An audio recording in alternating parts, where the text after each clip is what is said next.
सावन के महीने में करेंगे नागेश्वर ज्योतिर्लिंग के दर्शन तो मिल जाएगी सभी पापों से मुक्ति। जी हाँ दोस्तों, सावन के महीने की शुरुआत हो चुकी है और शिवालयों में शिव भक्तों की भारी भीड़ उमड़ रही है। नमस्कार दोस्तों, मैं हूं आपका होस्ट सुशील सिंह। आज मैं आपको एक ऐसे ज्योतिर्लिंग के बारे में बताऊंगा जिसकी मान्यता है कि केवल दर्शन करने मात्र से ही सारे पापों से मुक्ति मिल जाती है। जी हाँ दोस्तों, मैं बात कर रहा हूँ नागेश्वर ज्योतिर्लिंग की। आज के इस ब्लॉग में मैं आपको नागेश्वर ज्योतिर्लिंग के बारे में बताऊंगा, साथ ही बताऊंगा मैं आपको गोपी तालाब के बारे में, जो कि एक पवित्र तीर्थ है और नागेश्वर ज्योतिर्लिंग से कुछ ही दूरी पर स्थित है। तो दोस्तों आइए करते हैं आज के ब्लॉग की शुरुआत।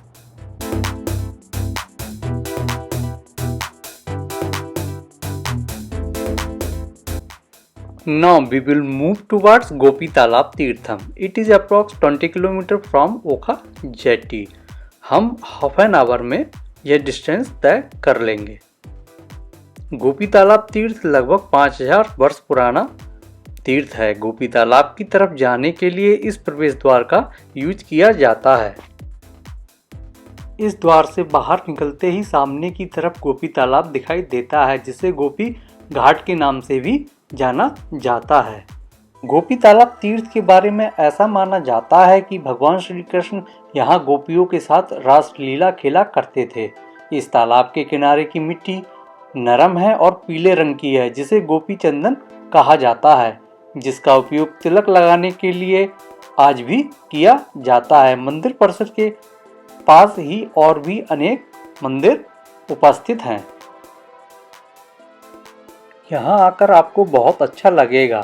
यहाँ से अब हम नागेश्वर ज्योतिर्लिंग की तरफ प्रस्थान करेंगे, जो लगभग 5 किलोमीटर की दूरी पर स्थित है। इस दूरी को तय करने में हमें लगभग 10 मिनट का समय लगेगा। 10 से 15 मिनट बाद हम नागेश्वर ज्योतिर्लिंग पहुँच जाएंगे। मंदिर के सामने बहुत बड़ी पार्किंग है। हमने अपनी कार यहीं पार्क की और मंदिर की तरफ चल दिए। टेम्पल परिसर के बाहर से ही भोलेनाथ की बहुत बड़ी मूर्ति दिखाई दे जाती है। नागेश्वर ज्योतिर्लिंग टेम्पल देश के सबसे खूबसूरत टेम्पल्स में से एक है। इस टेम्पल का परिसर बेहद भव्य है। मंदिर परिसर में ही भोलेनाथ की 80 फीट ऊंची प्रतिमा स्थापित की गई है, जो कि बहुत ही भव्य दिखाई देती है। इसमें भोलेनाथ पद्मासन मुद्रा में बैठे हुए हैं। नागेश्वर ज्योतिर्लिंग 12 ज्योतिर्लिंगों में से एक है। 12 ज्योतिर्लिंग में 10वां स्थान नागेश्वर ज्योतिर्लिंग का माना गया है। शिव पुराण में भी नागेश्वर ज्योतिर्लिंग का जिक्र मिल जाता है। यह धाम करीब 2500 वर्ष पुराना है। आइए अब जानते हैं कि इस धाम की स्थापना कैसे हुई। दोस्तों, पुराणों के अनुसार प्राचीन काल में सुप्रिय नाम का एक वैश्य गुजरात प्रांत में रहता था, जो बहुत बड़ा शिव भक्त था। सुप्रिय के दिन की शुरुआत शिव भक्ति से ही होती थी। वहीं दारुक नाम का एक राक्षस सुप्रिय को बहुत तंग करता था। एक बार सुप्रिय को दारुक ने उसके मित्रों के साथ कैद कर लिया। सुप्रिय दारुक की कैद में भी भगवान शिव की निरंतर पूजा अर्चना करता रहा। ऐसा जब दारुक को पता लगा तो दारुक बहुत ही क्रोधित हुआ और वह सुप्रिय को खत्म करने के इरादे से उसके पास आया। दारुक को पास आया देखकर सुप्रिय डरा नहीं, लेकिन अपने मित्रों की चिंता उसे जरूर सताए जा रही थी। उसने भगवान शिव से प्रार्थना की कि वह आकर उसके मित्रों की दारुक से रक्षा करें। भगवान अपने भक्तों की बात भला कैसे टालते। भगवान शिव वहां प्रकट हुए और सुप्रिय को पाशुपात्र प्रदान कर दारुक को खत्म करने को कहा। जहां भगवान शिव प्रकट हुए उसी स्थान पर इस ज्योतिर्लिंग की स्थापना हो गई और इसे नागेश्वर ज्योतिर्लिंग के नाम से जाना गया। मंदिर के गर्भगृह में यह ज्योतिर्लिंग स्थित है और ज्योतिर्लिंग के ऊपर चांदी की परत चढ़ाई गई है। ज्योतिर्लिंग के ऊपर एक चांदी का नाग भी बना हुआ है। यदि आप ज्योतिर्लिंग का अभिषेक करना चाहते हैं तो आपको धोती पहनकर आना अनिवार्य है।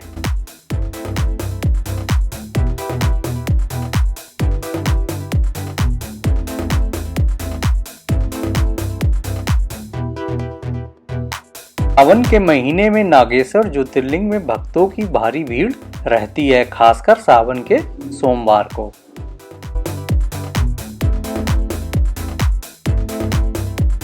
पद्म आसन की मुद्रा में विराजमान भोलेनाथ की मूर्ति के पास पक्षियों का झुंड हमेशा आपको घूमते हुए दिखाई देगा, जो प्राकृतिक खूबसूरती को और अधिक बढ़ा देता है।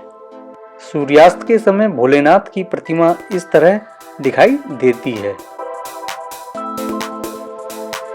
यहाँ से लगभग 18 किलोमीटर की दूरी लगभग आधे घंटे में तय करने के पश्चात हम अपने होटल वापस आ गए। थोड़ा रेस्ट करने के पश्चात हम लोग डिनर करने के लिए चले जाएंगे। बच्चे खेलने में व्यस्त हो गए, जैसा कि आप लोग देख सकते हैं।